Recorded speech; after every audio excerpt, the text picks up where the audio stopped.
오늘은 위로의 다음 단계라는 제목으로 함께 말씀 나누도록 하겠습니다. 신앙생활을 하다 보면은 참 많이들 빠지는 함정이 있습니다. 그것은 바로 위로에 몹시 익숙해지는 것입니다. 처음 하나님과 공동체의 위로를 경험했을 때는 감격해하고 기뻐하고 힘을 얻습니다. 야, 어떻게 이렇게 아름다운 위로가 있는가? 어떻게 이렇게 나를 위로해주는 사람들이 있는가? 굉장히 좋아합니다. 그러니 또 당신은 사랑받기 위해 태어난 사람이란 위로의 찬양이 온 교회에 울리고 또 온 나라에까지 인기를 끌지 않았습니까? 하지만 신앙생활을 하다 보면은 위로에 대한 메시지를 정말 많이 듣게 됩니다. 자주 위로를 받다 보니까 생기는 현상이 바로 이 위로에 굉장히 익숙해지는 것입니다. 그러다 보니까 누가 내 힘든 상황에 대해서 위로해 주어도 점점 감흥이 사라져 갑니다. 그냥 지나가는 이야기처럼 들릴 뿐 위로가 크게 와닿지는 않는다고 느껴집니다. 심지어 위로하는 이야기를 별로 듣고 싶지 않다라고 말하는 분들도 있습니다. 그러다 보니까 하나님의 위로에 대해서 별로 귀중하지 않게 여기는 사람들이 참 많습니다. 아니, 당연히 하나님이시니까 위로해 주시겠지 이러고 넘어가 버립니다. 하나님과 공동체의 위로에 대해서도 그냥 무미건조한 반응을 보이며 살아갑니다. 축복이나 위로를 받아도 그렇게 감사한 마음을 느끼지 못하고 마음의 위안 역시도 얻지 못합니다. 하지만 여전히 위로와 격려가 필요한 상황과 환경에 있으니까 그것들을 또 해결하기 위해서 다른 곳에 기웃거립니다. 실제로 오늘 본문에 등장하는 이스라엘 백성들이 그러했습니다. 오늘 본문 13절을 보니까 하늘아 기뻐하여라, 땅아 즐거워하여라, 산들아 노랫소리를 높여라, 주님께서 그의 백성을 위로하셨고 또한 고난받은 그 사람들을 긍휼히 여기셨다라고 말씀하십니다. 하나님께서 고난받은 이들을 긍휼히 여기시며 위로하시고 기쁨을 주신다고 말씀하셨습니다. 굉장히 감격스러운 위로의 메시지입니다. 사실 교회를 다니다 보면은 이러한 메시지는 굉장히 많이 듣게 됩니다. 아마 이스라엘 백성들도 이런 메시지를 많이 들어왔던 것 같습니다. 그러니까 14절을 보니까 그런데 시온이 말하기를 주님께서 나를 버리셨고 주님께서 나를 잊으셨다 하는구나 라고 말씀하십니다. 이스라엘 백성들이 하나님의 위로와 격려에 대해서 몹시 시큰둥한 반응을 한 것입니다. 아, 위로하시는 것은 알겠지만 뭐 그게 끝인가요? 이런 냉소적인 반응으로 하나님께 나와왔습니다. 실제로 하나님의 위로에 대해서 이렇게 시큰둥한 반응을 보이는 사람들이 적지 않습니다. 하나님께서 위로하신다니까 뭐 좋은 이야기이긴 한데요. 그게 다인가요? 아, 정말 뭐 도와주시는 게 맞기는 한가요? 이런 식으로 하나님의 위로에 대해서 미적지근하게 반응을 합니다. 특히 인생이 어렵고 힘들 때 더욱 그런 반응을 보이는 사람들이 많습니다. 지금 바로 도움이 있어야 되는데 고작 위로가 무슨 소용인가 라고 반응하는 것입니다. 그러니 하나님의 위로를 붙들기보다는 세상으로 더욱 나아가고 인간적인 힘에 기다려옵니다. 실제로 이스라엘 백성들도 하나님의 백성이라고 스스로 자부심을 가지면서도 뒤로는 우상을 찾아 헤맸습니다. 풍년을 약속해주는 풍요의 우상을 찾고 많은 자손을 위해서 다산의 우상을 섬기며 많은 재산을 추구하며 물질의 우상에게 무릎을 꿇었습니다. 하나님의 위로 대신에 자신에게 뭔가 바로 해줄 것만 같은 그런 우상들을 찾아 헤맸던 것입니다. 이렇게 하나님의 위로에 대해 시큰둥해하며 제대로 만족하지 못하는 사람들은 결국 다른 위로를 찾아 헤매는 경우가 정말 많습니다. 하나님의 위로보다는 세상에서 잘 돼야만 내 마음이 만족될 수 있다면서 세상으로 향합니다. 하나님의 위로가 그리 달콤하지만은 않으니 사람의 위로, 나를 달콤하게 위로해주는 사람의 위로만 찾아 헤맵니다. 아니면 세상의 문화 속에서 위로를 찾기도 하고 쾌락을 위안으로 삼는 사람들도 있습니다. 문제는 그러다 점점 위험한 함정에 빠지게 됩니다. 바로 세상에 점점 의지하게 되면서 신앙이 점차 약화되기 시작하는 것입니다. 세상에 의지하다 보니까 하나님과는 멀어지고 그러니 하나님의 위로는 더욱더 대수롭지 않게 여겨지게 되며 신앙은 점점 더 악화되는 이 악순환에 빠지게 되는 것입니다. 이런 상태에서 신앙생활이 제대로 유지된다는 것은 불가능에 가까울 것입니다. 그런데 우리가 이렇게 하나님의 위로를 가볍게 여기게 되는 이유가 무엇입니까? 어떤 분들은 하나님의 위로가 너무나 잦아서 또는 그분의 위로가 우리 삶의 바로 능력을 나타내는 것은 아니기 때문이라고 이야기합니다. 하지만 그것은 사실이 아닙니다. 우리가 하나님의 위로에 제대로 반응하지 않았기 때문에 하나님의 위로를 가볍게 여기는 것입니다. 하나님께서 아무리 좋은 위로와 격려를 주셔도 그것에 반응해야 위로가 힘을 나타내게 되는 것입니다. 하나님의 위로에 대해서 온전히 반응할 때만 우리의 삶이 바뀌고 하나님의 능력이 나타날 수 있습니다. 사실 여러분, 하나님의 위로에는 아무런 문제가 없습니다. 하나님의 위로와 돌봄은 멈추지 않고 그분의 위로에는 능력이 있기 때문입니다. 오늘 보면 15절을 보니까 어머니가 어찌 제 젖먹이를 잊겠으며 저에 대해서 낳은 아들을 어찌 궁히 여기지 않겠느냐. 비록 어머니가 자식을 잊는다 하여도 나는 절대로 너를 잊지 않겠다라고 말씀하십니다. 이게 얼마나 감동적인 이야기입니까? 얼마나 감동적인 위로입니까?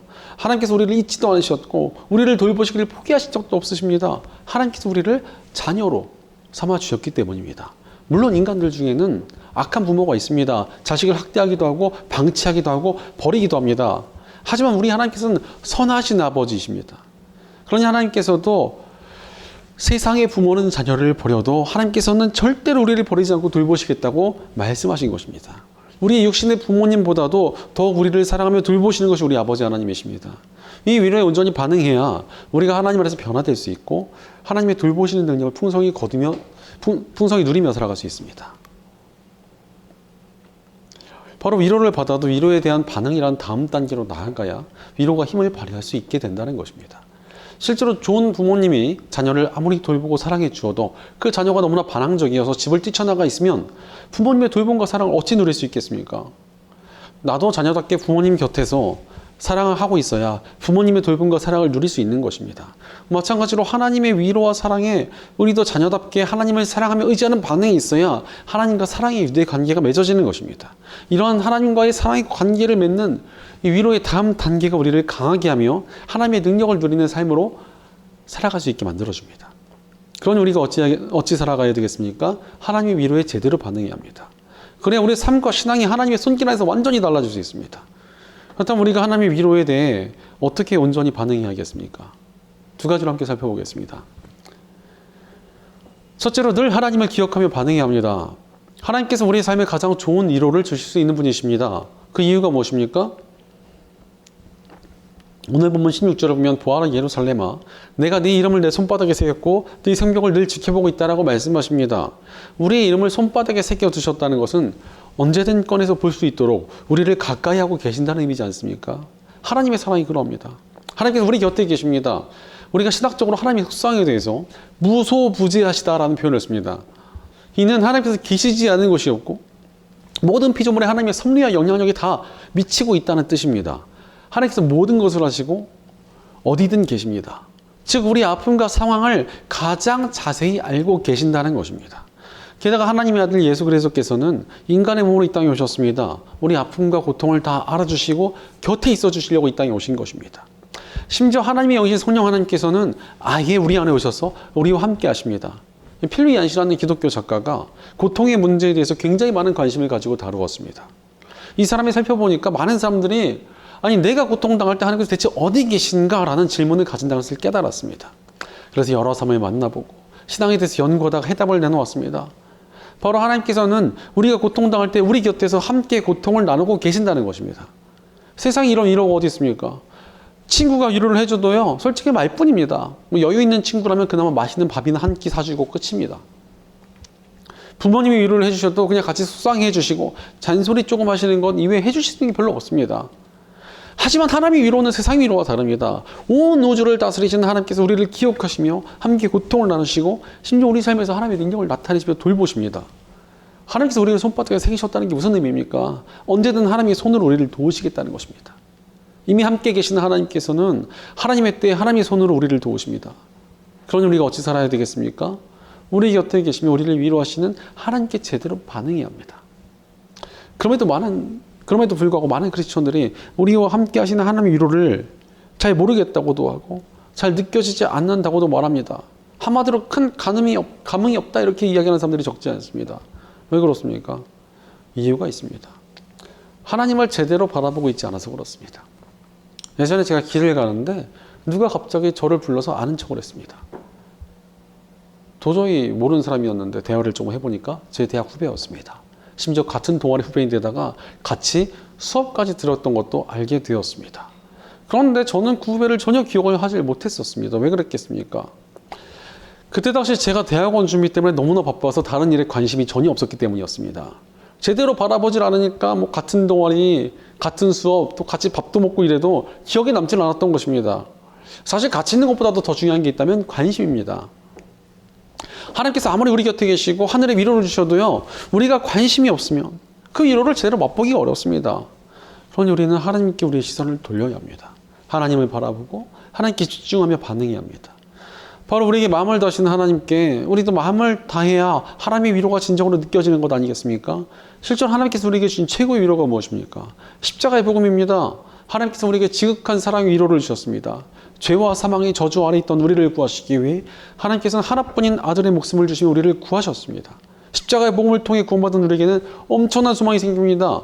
이 땅에서 고통과 어려움이 있어도 영원한 위로와 기쁨이 있는 하나님 나라가 우리를 기다리고 있다는 구원의 소망을 십자가를 통해 얻게 되었습니다. 그런데 이러한 위로를 어떻게 받아들일 수 있습니까? 그냥 그렇구나. 이러고 있으면 십자가의 복음을 받아들일 수가 없습니다. 나는 별로 죄를 안 지었는데 나는 상관없는 이야기야.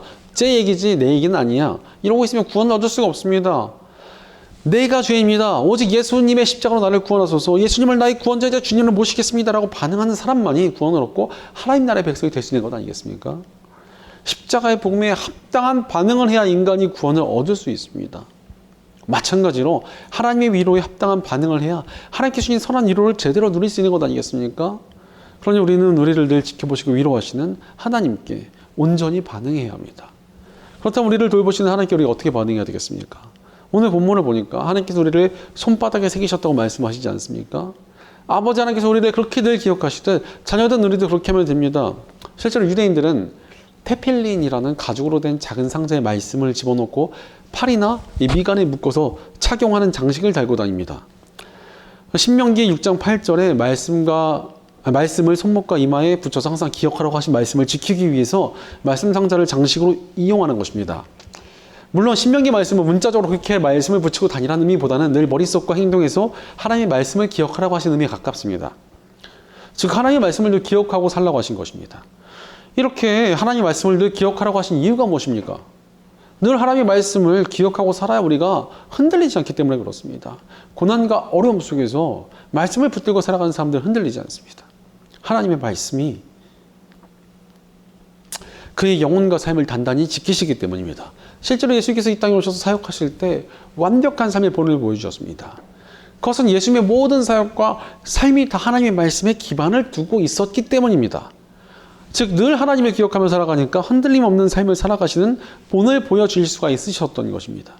그러므로 우리도 늘 하나님의 말씀을 기억하고 품으며 반응해야 합니다. 매일 하나님의 말씀을 조금이라도 읽고 묵상하며 가까이 할 때 우리 마음과 신앙과 삶은 달라지게 되어 있습니다. 무엇보다도 하나님의 위로를 느끼는 해상도가 완전히 달라집니다.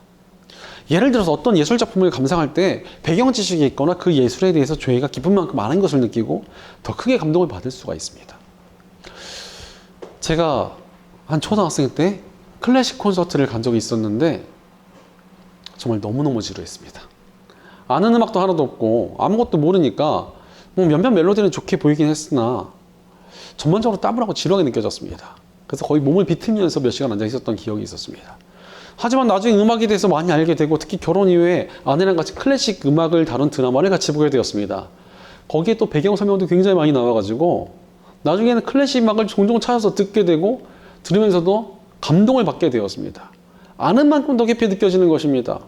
그런데 하나님의 말씀을 가까이 한 사람들은 하나님께서 주시는 위로가 얼마나 크고 귀한 것인지를 알 수 있는 눈이 생깁니다. 하나님의 위로와 축복이 단순한 것이 아니라 거기에 엄청난 가치와 능력과 사랑과 은혜가 담겨 있음을 말씀을 통해 깨달을 수 있기 때문입니다. 그러니 더욱 깊이 하나님의 위로를 느낄 수 있게 됩니다. 그러므로 우리가 어찌 하겠습니까? 하나님의 위로를 정말 제대로 느끼고 싶다면 말씀과 가까워지도록 반응해야 합니다. 위로를 느낀 만큼 말씀으로 가까이 나아갈 때 우리는 더 깊은 위로, 더 강렬한 격려, 더 풍성한 축복을 느끼게 될 것입니다. 그러니 더욱더 우리 마음과 신앙이 변화될 수 있고 나아가 우리 삶이 하나님의 돌봄 속에 성장하며 달라질 수 있습니다. 그러므로 언제나 우리를 기억하시는 하나님께 반응하여 우리도 늘 하나님의 말씀을 붙들며 하나님의 위로와 돌봄을 더욱 풍성히 누리고 변화되는 저와 여러분 되시기를 축원합니다.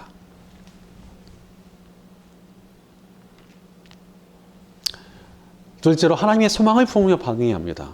솔직히 우리가 하나님의 위로를 믿으려 해도 잘 믿어지지 않은 순간이 있습니다. 그게 언제입니까?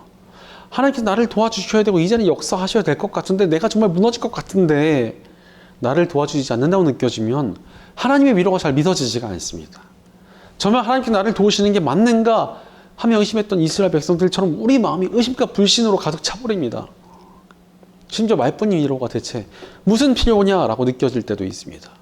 실제로 이스라엘 백성들도 비슷한 참담함을 느꼈던 것 같습니다. 이스라엘이 강대국에게 두들겨 맞아도 하나님의 역사가 딱히 나타나질 않았습니다. 그러니 답답하기만 하고 하나님께 야속한 마음이 들었던 것입니다. 그러나 분명한 사실은 하나님께서는 우리를 위로하시며 돌보고 계신다는 사실입니다. 이는 지금도 하나님께서 우리를 위해 일하고 계신다라는 것을 뜻합니다. 바로 하나님께서는 우리 눈에 보이지 않아도 새해를 계획하며 이루고 계신다는 것입니다. 그러니 눈에 보이는 하나님의 역사가 없고 소망이 없더라도 절망하지 말고 하나님께 소망을 품으며 온전히 반응해야 합니다. 오늘 본문 17절을 보니까 너를 건축할 사람들이 곧 올 것이니 너를 파괴하는 사람과 황폐하게 하는 사람이 곧 너를 곧 떠날 것이다 라고 말씀하십니다. 사실 우리가 하나님 안에서 살아가는데도 우리 삶이 무너지고 어려울 때는 이유가 있을 때가 정말 많습니다. 무너져야 새로운 건축이 시작될 수 있기 때문입니다. 때로는 우리 삶이 무너지는 것 같고 내가 쌓아올린 것이 다 부셔지는 것 같을 때라도 그 뒤에 이뤄가실 하나님의 놀라운 계획이 있을 때가 훨씬 더 많습니다. 우리가 지금의 절망과 낙심이 하나님의 더 선하고 엄청난 계획의 시작점일 때가 얼마나 많은지 모릅니다. 사실 저는 명문대에 진학을 너무나 하고 싶어서 여러 번 수능을 보았습니다. 그러나 제가 시험 때만 되면은 너무 심하게 긴장을 하다 보니까 만족할 만한 성적을 거두지 못했습니다. 마지막이다 생각하고 본 시험에서도 좋은 결과를 내지 못했기에 굉장히 크게 낙심을 했습니다. 그래도 이제 입학을 하면 편입을 노리면 된다 이렇게 나름 머리를 굴리고 있었는데 그래도 또다시 뭔가를 준비해야 된다는 것이 좀 막막하고 절망스러웠습니다. 하지만 그때 하나님께서 제게 사역자로서 정말 강렬한 부르심을 주셨습니다. 도무지 거절할 수 없을 만큼 강력한 부르심을 받아서 사역자의 길로 향하게 되었습니다. 감사하게도 사역자의 길로 향하게 된 것을 단 한 번도 후회한 적이 없을 만큼 이 길에 만족스럽고 행복합니다. 그때 당시만 해도 아니 왜 내 인생이 이렇게 잘 안 될까? 왜 나는 잘 하질 못할까? 왜 이렇게 자꾸 나 실패를 거듭할까 절망스러웠는데 그렇게 만드셨던 이유가 있었던 것입니다. 사실 우리 하나님께서는 우리를 절망에 던져두시는 분이 아니십니다. 좌절과 낙심이 있던 우리를 끌어내서 소망으로 이끄시는 분이십니다. 우리에게 새로운 역사를 예비하시는 분이십니다. 그러니 우리가 어찌 살아야 되겠습니까? 하나님께 소망으로 반응해야 합니다. 바로 늘 하나님께 소망을 두고 살아갈 때 우리가 다시 우리를 일으켜 세우시는 하나님의 위로와 돌봄을 제대로 맛볼 수가 있습니다. 예전 어떤 교회에 불이 나가지고 건물도 악기도 강대상도 모아둔 헌금도 다 불에 타버렸습니다. 성도들도 목회자들도 모두가 다 절망에 주저앉아 버렸습니다. 그래서 주일에 예배를 드려야 하니까 불이 난 교회터로 다 모여들었고 그때 목사님께서 설교하시기를 그래도 우리에게 하나님이 계신다라는 주제로 소망을 갖자고 외치셨습니다. 그래서 성도들도 너무나 절망스럽지만 소망을 품겠다고 일어났고 또 여기저기서 도움의 손길도 나타나게 되었습니다. 그렇게 함께 으쌰으쌰 하다 보니까 교회 분위기가 좋아지고 또 새로운 성도들도 모여들었고 이전보다 더욱더 아름다운 예배당을 세울 수가 있었습니다. 바로 하나님 안에서 소망을 품으면 새로운 역사는 시작될 수 있습니다. 절망스럽고 답답한 우리의 삶을 바꾸는 하나님의 손길이 나타난다는 것입니다. 그러니 우리를 위로하시고 소망을 주시는 하나님께 소망으로 반응해야 합니다. 실제로 우리에게 언제든 소망이 있음을 복음이 증명하십니다. 십자가의 복음이 무엇입니까? 소망이 없던 죄인에게 하나님께서 소망을 주셨다는 기쁜 소식입니다. 정말 악하고 절망적인 죄인에게도 소망이 있습니다. 예수 그리스도의 십자가 씻지 못할 죄는 없기 때문입니다. 바로 모든 죄를 용서하시는 십자가의 복음이 있으니 어떤 악인도 십자가의 복음 안에서 소망을 발견할 수 있습니다. 심지어 하나님께서 우리를 하나님의 자녀로 삼으셨다는 엄청난 소망입니다. 희망이 없던 죄인이 하나님의 자녀가 됐다는 게 얼마나 큰 소망입니까? 이는 모든 사람들이 십자가의 복음 안에서 소망을 품을 수 있게 되었다는 의미입니다. 게다가 우리에게 복음을 전하여 주신 예수님이야말로 소망의 주인공이시지 않습니까? 예수님께서는 죽음이라는 완벽한 절망을 경험하셨습니다. 아무리 낙심이 되고 답이 없는 상황도 죽음만은 못합니다. 그러나 예수님께서는 죽음을 이기시고 부활하시며 완벽한 소망을 보여주셨습니다. 완전한 절망에서도 건지시는 부활의 소망을 우리에게 주신 것입니다. 그러니 우리는 부활을 통해 하나님의 위로와 소망을 더욱더 느낄 수 있습니다. 부활이라는 놀라운 소망 위로를 받은 우리는 어떻게 살아야 되겠습니까? 부활을 바라보며 소망으로 반응해야 합니다. 이는 바로 하나님을 위해서 포기하는 것을 의미합니다. 사실 하나님께 소망을 두었다면 반드시 나타나는 반응이 바로 포기입니다. 어릴 때 불렀던 노래 중에 혹시 이 노래 아십니까? 두꺼봐 두꺼봐 헌집 줄게 새집다오. 이런 동요가 있습니다. 다들 뭐 불러보셨을 것 같은데요. 굉장히 중요한 진리를 담고 있습니다. 헌집을 줘야 새집을 주는 것 아니겠습니까? 이미 부셔지고 망가진 것들을 치워버려야 건축이 시작될 수 있습니다. 그러니 내 삶이 힘들고 어렵고 꼬여있다면 내 힘으로 애쓰고 발버둥 치는 대신 하나님을 위해서 내 삶을 내어드려야 됩니다. 지금까지 기독교 안에서 소망을 경험한 사람들은 모두 다 하나님을 위해서 거룩한 포기를 결단했던 사람들이었습니다. 거룩한 포기가 뭡니까? 세상을 내려놓고 하나님을 의지하기 위해 나오는 것을 뜻합니다. 사실 우리가 기도한다는 것은 시간을 내서 기도하는 것입니다. 좀 더 자서 체력을 비축하거나 내 노력으로 뭔가를 성취하는 대신에 하나님께 나의 시간과 에너지를 내어드리고 그분께 맡기는 것입니다. 예배도 마찬가지 아니에요? 쉬는 날 주일에 시간을 내서 하나님께 나와 그분께 엎드리는 것입니다. 하나님을 향한 헌신도 마찬가지입니다.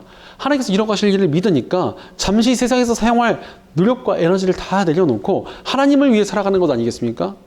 이렇게 하나님께 거룩한 포기를 하고 나아가는 것은 내가 정말 하나님께 소망을 두고 있습니다라는 고백의 증명입니다. 이러한 거룩한 포기가 하나님께 소망을 두고 있다는 증거라는 것입니다. 그리고 이런 거룩한 포기에서 하나님의 역사가 시작됩니다. 하나님께서 일하시도록 우리 삶을 내어드리니 하나님의 손길이 거침없이 나타날 수 있게 되기 때문입니다. 그러면 우리에게 소망을 주시는 하나님께 우리가 어찌 나아가야 되겠습니까? 거룩한 포기로 반응해야 합니다. 나의 시간과 에너지를 들여 기도하고 예배하며 헌신해야 합니다. 오직 하나님만 의지하겠노라고 우리 삶을 내어드릴 때 하나님의 능력은 시작될 것입니다. 그러므로 거룩한 포기를 통해 소망을 주신 하나님께 반응하여 우리가 가진 소망의 증거를 나타내며 하나님의 역사를 누리게 되는 복된 저와 여러분 되시기를 축원합니다. 사랑하는 여러분, 하나님의 위로에 어찌 반응하고 계십니까? 우리는 하나님의 위로를 결코 대수롭지 않게 여겨서는 안 됩니다. 우리 하나님께서 감히 그런 대접을 받으실 분이 아니십니다. 최근에 어떤 카페 사장이 삼성 이재용 회장이 지나가는 것을 보고 커피를 대접했더니 이 5만 원짜리를 팁으로 받았다는 것입니다. 그래서 이 5만 원짜리 팁을 갑오로 삼겠다고 액자에 넣어가지고 인터뷰한 내용을 보았습니다. 우리나라에서 제일 부자라는 이유로 그 사람의 격려에 이렇게 격한 반응을 보인 것입니다. 그런데 우리 하나님께서는요, 세상의 부자와는 감히 비교할 수도 없을 만큼 위대하신 하나님이십니다. 게다가 하나님께서 주신 위로는 그냥 겉모양 위로가 아닌 우리를 향한 모든 진심과 사랑과 애정과 돌봄이 담겨져 있는 위로입니다. 그러니 이 위로를 어찌 가볍게 여기겠습니까? 하나님의 위로를 그냥 넘기지 말고 진지하게 반응해야 합니다. 바로 우리를 늘 기억하며 위로하시는 하나님을 우리도 기억하며 그분의 말씀을 항상 붙들고 묵상하며 살아가시기 바랍니다. 그때 우리 삶에 더욱 깊은 하나님의 위로와 격려를 누리게 될 것입니다. 또한 우리에게 소망을 주시는 하나님을 기억하며 거룩한 포기로 소망을 붙들고 있는 증거를 나타내는 삶을 사시기 바랍니다. 하나님의 소망이 우리 삶을 강하게 하며 하나님의 역사를 풍성히 누리게 할 것입니다. 아프리카 대륙을 탐험하며 선교했던 리빙스턴은 정말 많은 육체적, 정신적 고통과 낙심의 순간들을 겪었지만 평생토록 아름답게 쓰임받으며 많은 하나님의 일을 일궈냈던 사람입니다. 그는 아프리카 대륙의 아버지라는 별명이라 불리며 많은 이들을 전도하고 삶을 바꾸어냈으며 의료 선교와 인권운동에 거대한 업적을 남겨냈습니다. 그는 자신의 일기에서 나는 어떤 인간의 도움도 받지 않고 홀로 이 땅에 있지만 주님은 내가 세상 끝날까지 너희와 항상 함께 있으리라고 약속하셨다. 이 말씀이 나에게 모든 것을 감당할 수 있는 능력을 준다라고 기록해 두었습니다. 바로 하나님의 위로가 리빙스턴으로 하여금 고통과 어려움과 외로움을 이길 위로를 주었으며 그의 삶을 통해 훌륭하게 사명이 완수될 수 있는 위대한 능력을 나타내는 통로가 되었습니다. 바로 하나님의 위로는 사람의 인생을 바꾸어 놀랍게 쓰임받게 하며 승리의 길로 인도합니다. 그러니 우리도 하나님의 위로에 온전히 반응해야 합니다. 그때 우리 삶도 하나님 안에서 놀랍고 아름답게 쓰임받는 승리를 누리게 될 것입니다. 사랑하는 여러분, 우리를 늘 기억하시는 하나님의 말씀을 붙들며 살아오고 계십니까? 소망을 주시는 하나님께 반응하여 거룩한 포기를 통해 진심으로 소망을 품고 계십니까? 하나님의 위로에 우리가 말씀을 붙들며 거룩한 포기를 향해 나가는 삶으로 반응할 때 하나님께서 주신 모든 격려와 소망은 현실이 되며 위대한 역사는 시작될 것입니다. 하나님께 주시는 위로의 다음 단계인 온전한 반응을 향해 나아가 하나님의 격려와 축복과 은혜를 풍성히 누리며 살아가는 복된 저와 여러분 되시기를 주의 이름으로 간절히 축원합니다.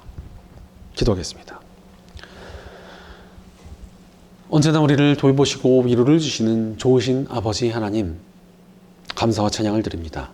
하나님께서 우리에게 최고의 위로를 주시는데도 우리가 그 위로를 가볍게 여기고 죄스럽지 않게 넘기진 않았는지 우리의 삶을 돌이켜봅니다.